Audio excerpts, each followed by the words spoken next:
This is my apple press setup that I just made a few days ago.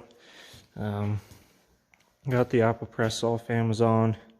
It was $100. I can put the link in the description below.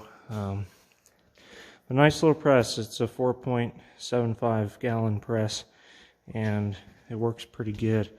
I just chop my apples up here and throw them in this hopper that I made for this meat grinder. Hand crank pulps them up pretty nicely. I can see it juices them a little bit as well. It's a little more labor intensive than the typical fruit grinder, but it works well, does the job. Then I just dump it in there. You can see it's already draining a little bit.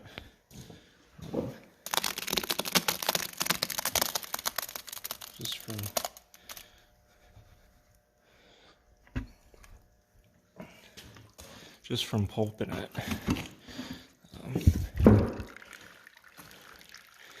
Yeah, I just use a towel and a strainer to strain it into this 5-gallon bucket here. It's looking pretty good. I got this little tap off Amazon as well, and just screwed it into the bucket. Then I can throw the whole bucket in the refrigerator, and yeah, it works pretty well. So I'm gonna go ahead and press this. Just wrap this around here. One thing I'd change about this press, which I'm going to, is this press plate.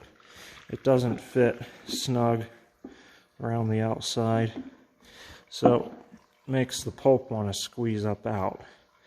So I'm just going to cut a piece out that fits snug around the whole thing, just one piece, and then screw the 2x4s or these little blocks to it, which will make it easier to pull out then when I'm done. So, got about 3 more crates of apples to crush up there. I got 5 gallons of cider out of, maybe might have been around 70 pounds of apples. They were really juicy and yielded well, so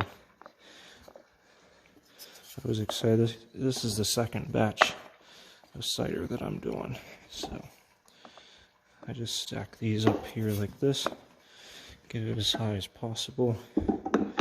Slap this on. I use Vaseline to lubricate this stuff in the shaft.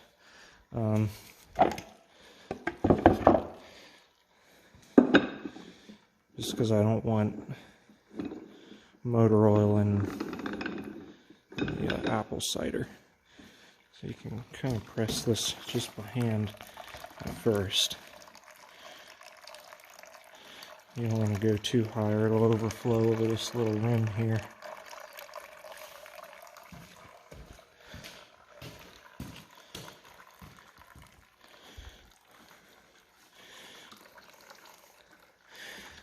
While that's pressing a little, I'll show you this. I was trying to work at hooking a motor up to this so you don't have to crank it by hand, but this motor spins way too fast for it, so it was just kind of out of control. I made a big pulley to mount on here, but until then I'll just hand crank it.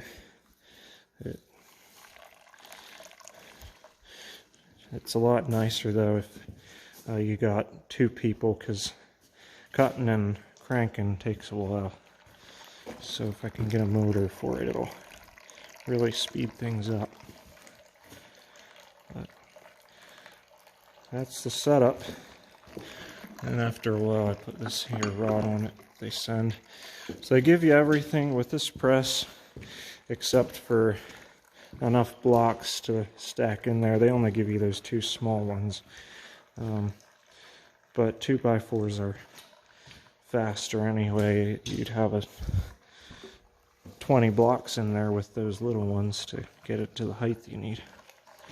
And they give you one bag as well with it, which is kind of nice. But I've heard people just using towels and sheets and stuff in them anyhow, so it ain't worth buying bags. Yeah, good little machine. Works well.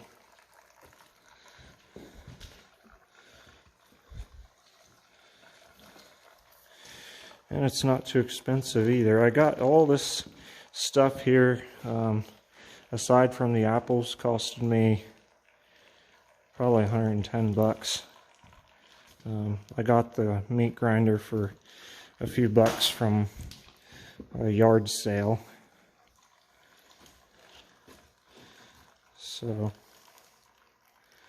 you can do this pretty cheaply, and then you just get the apples that are spotty and all that from the orchards, and you can do it pretty cheaply. I got all those and a few more bucks. It was 110 pounds total I got for 35 bucks from a produce stand out here in Montana. So not a bad deal for a good apple cider.